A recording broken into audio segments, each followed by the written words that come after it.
وَلَقَدْ يَسَّرْنَا الْقُرْآنَ لِلذِّكْرِ فَهَلْ مِن مُّدَّكِرٍ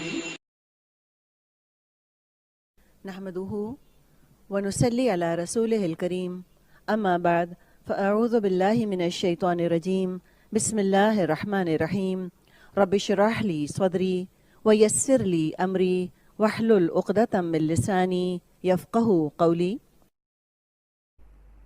283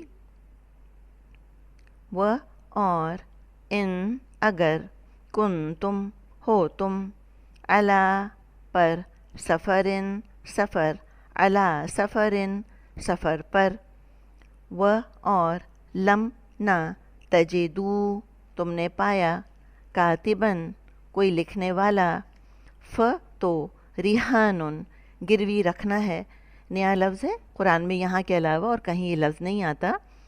فریحانن تو گروی رکھنا ہے، راہا نون مادہ ہے، مقبوضۃ قبضہ کی جانے والی، قاف با ضاد مادہ ہے۔ تو ان اگر، ان تو اگر، امینہ اعتبار کرے، بعدو بعض، کم تم میں سے، بعدکم بعض تم میں سے۔ ابھی امینہ کا مطلب ایمان لانا نہیں ہوگا، یہاں پر یہ اعتبار کے معنوں میں آ رہا ہے، امانت کی بات چل رہی ہے یہاں پہ۔ بعدن بعض پر، تو لیوتی چاہیے کہ وہ واپس کر دے، حمزہ دال یا مادہ ہے، فلیؤدی تو چاہیے کہ وہ واپس کر دے، الذی جو اؤتمنا وہ امین بنایا گیا، فلیبدل الذی اؤتمنا امانت امانت ہو اس کی، امانت ہو، و اور لیتقی چاہیے کہ وہ تقوی کرے، ولیتقی اللہ اللہ سے، ولیتق اللہ رب جو رب ہے، ہو اس کا، رب ہو، و اور لا مت تختمو تم چھپاؤ، الشہادت گواہی، لا تکتم الشہادہ، و اور من جو یکتم چھپائے گا، ہا اس کو، یکتم ہا، تو ان بے شک۔ اچھا ہو دیکھیے آپ، یہاں ہو کا ترجمہ نہیں ہوا، لفظ ہے فَإِنَّهُ، ترجمہ ہونا چاہیے تھا تو ان بے شک، ہو وہ۔ اگر آپ ہو کا ترجمہ کر دیتی ہیں تو کوئی بات نہیں، لیکن اس ہو کو دراصل کہا جاتا ہے ضمیر شان، ضمیر شان ضمیر ہے لیکن اس کا ایک الگ نام ہے، ضمیر شان اس کو کہتے ہیں، یعنی کہ کسی ایسی چیز کی طرف اشارہ ہے جو کہ آپ آئیڈینٹیفائی ایز سچ نہیں کر سکتے، ایگزیکٹ پوائنٹ آؤٹ نہیں کر سکتے کہ یہ پروناؤن ہو اصل میں کس ناؤن کے لیے استعمال ہو رہا ہے، کس پراپر ناؤن کے لیے یہاں پر یہ ہو آ رہا ہے، تو ایسی ضمیر کو ضمیر شان کہتے ہیں اور عام طور پہ اس کا ٹرانسلیشن نہیں ہوتا۔ فَإِنَّهُ تو بے شک، آثِمٌ گناہگار ہے، قلب دل، ہو اس کا، قلب ہو، و اور اللہ اللہ، واللہ بھی ساتھ، ما جو، بھی ما ساتھ جو، تعملون تم عمل کرتے ہو، علیم جاننے والا ہے۔ نحمده ونصلي على رسوله الكريم اما بعد فاعوذ بالله من الشيطان الرجيم بسم الله الرحمن الرحيم رب اشرح لي صدري ويسر لي امري واحلل عقدة من لساني يفقهوا قولي رب يسر ولا تعسر وتمم بالخير اللهم إني أسألك علما نافعا ورزقا طيبا وعملا متقبلا یا مقلب القلوب ثبت قلبی علی دینک آمین یا رب العالمین۔ السلام علیکم ورحمۃ اللہ وبرکاتہ۔ امید اور دعا ہے کہ آپ سب خیر و عافیت کے ساتھ ہیں۔ الحمدللہ، اللہ تعالیٰ کی توفیق اور اللہ تعالیٰ کی رحمت کے ساتھ ہم اپنے لیسن سورۃ البقرہ کی آیت نمبر 283 کو مختصر تفصیل کے ساتھ دیکھیں گے۔ اس نیت کے ساتھ کہ اللہ سبحانہ و تعالیٰ اسے ہمارے لیے پڑھنا، اس پر عمل کرنا اور عمل کے ساتھ اسے دوسروں تک پہنچانا آسان کر دیں۔ اللہ سبحانہ و تعالیٰ ہماری کوششیں، محنتیں ہم سے قبول فرمائیں اور ہمیں بہترین ان لوگوں کی صف میں شامل فرمائیں جس سے اللہ تعالیٰ راضی ہوتے ہیں۔ اپنے لیسن کا آغاز کرتے ہیں سورۃ البقرہ کی آیت نمبر 283 سے۔ دیکھتے ہیں کہ اس میں ہمارے لیے کیا احکامات ہیں۔ بسم اللہ الرحمن الرحیم۔ وَإِن كُنتُمْ عَلَى سَفَرٍ وَلَمْ تَجِدُوا، اور اگر تم سفر میں ہو اور لکھنے والا نہ پاؤ تو رہن قبضے میں رکھ لیا کرو۔ ہاں، اگر آپس میں ایک دوسرے سے مطمئن ہو تو جسے امانت دی گئی ہے وہ اسے ادا کرے۔ وَلْيَتَّقِ اللَّهَ رَبَّهُ، اور اللہ سے ڈرتا رہے جو کہ اس کا رب ہے۔ وَلَا تَكْتُمُوا الشَّهَادَةَ،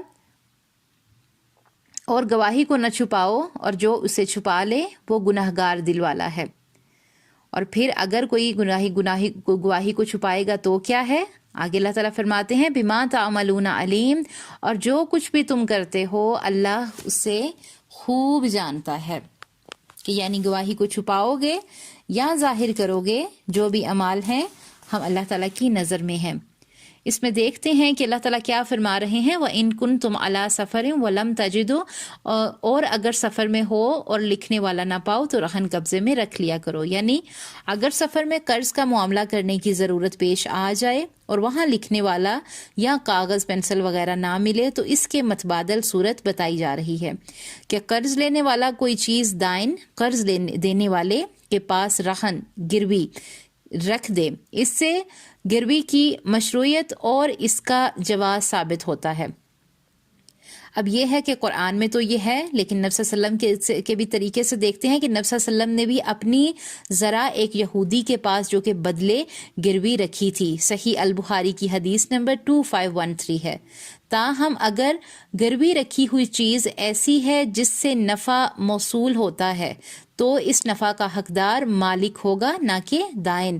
البتہ اس پر دائن کا اگر کچھ خرچ ہوتا ہے تو اس سے وہ اپنا خرچہ وصول کر سکتا ہے، باقی نفع مالک کو ادا کرنا ضروری ہے۔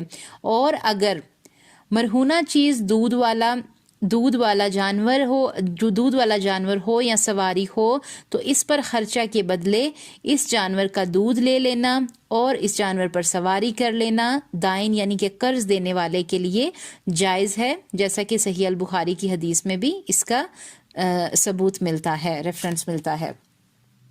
پھر آگے اللہ تعالیٰ فرماتے ہیں کہ ہاں، اگر آپس میں ایک دوسرے سے مطمئن ہو تو جیسے امانت دی گئی ہے وہ اسے ادا کر دے اور اللہ سے ڈرتا رہے جو اس کا رب ہے۔ یعنی اگر ایک دوسرے پر اعتماد ہو تو بغیر گروی رکھے بھی ادھار کا معاملہ کر سکتے ہو۔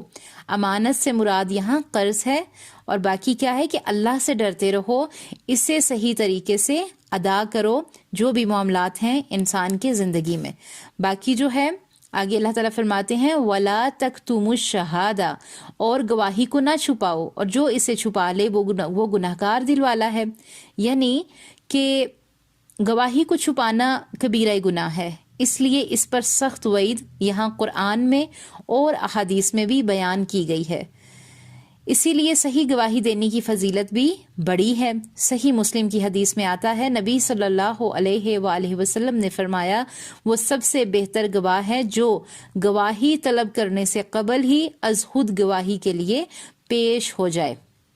یعنی یہ صحیح مسلم کی حدیث 171919 کہ، اور ایک دوسری روایت سے بھی ہمیں پتہ چلتا ہے کہ بدترین گواہ کی نشانی دہی بھی فرما دی گئی، جو کہ فرمایا گیا کہ کیا میں تمہیں وہ گواہ نہ بتاؤں جو بدترین گواہ ہیں؟ یہ وہ لوگ ہیں جو گواہی طلب کرنے سے قبل ہی گواہی دیتے ہیں، مطلب کہ جھوٹی گواہی دے کر گناہ کبیرہ کا کے مرتکب ہوتے ہیں۔ نیز آیت میں دل کا ذکر کیا گیا ہے، کیونکہ جو دل ہے وہ تمام ہمارے جو جسمانی اعضاء ہیں اس کا سردار ہے، اور یہ گوشت کا ایک ٹکڑا ہے۔ اگر یہ صحیح رہے گا تو سارا جسم صحیح رہتا ہے، اور اگر اس میں فساد آ جائے تو سارا جسم فساد کا شکار ہو جاتا ہے۔ صحیح البخاری حدیث 59 میں اس کا ریفرنس ہمیں ملتا ہے۔ اور یہاں پر دیکھیں کہ دل جو ہے وہ گناہگار ہوتا ہے، اور زندگی کے اصول کسی بھی چیز کو چھوٹے معاملے سے اگر سنوار لو تو آسانی رہے گی، ورنہ بڑے معاملات خراب ہو جاتے ہیں۔ جب بھی یہ بات دل میں آتی ہے تو کوشش کرنی ہے ہم نے کوئی بھی ایسا فعل، کوئی بھی ایسا کام جس کو کرنے کی بری نیت جو ہے ہمارے ذہن میں آ رہی ہوتی ہے، تو فوراً سے ہمیں چاہیے کہ ہم اللہ سبحانہ و تعالیٰ کا ذکر کریں اور اپنے آپ کو سمجھائیں اور اپنا محاسبہ کریں، کیونکہ اگر ہم نے چھوٹی چھوٹی ان چیزوں پہ اپنے آپ کو نہیں روکا تو یہ بڑی بڑی چیزیں بن جائیں گی، پھر اس کی تربیت کرنا مشکل ہو جاتا ہے۔ اللہ سبحانہ و تعالیٰ ہمارے دلوں کی اصلاح فرمائیں، اللہ سبحانہ و تعالیٰ ہماری اصلاح فرمائیں اور ہمیں وہ کام کرنے کی توفیق عطا فرمائیں جو کہ اللہ سبحانہ و تعالیٰ کے نزدیک پسندیدہ اعمال ہیں، اللہ تعالیٰ کے نزدیک خوشنودی والے اعمال ہیں۔ آمین۔ ربنا تقبل منا انک انت السمیع العلیم وتب علینا انک انت التواب الرحیم۔ السلام علیکم ورحمۃ اللہ وبرکاتہ۔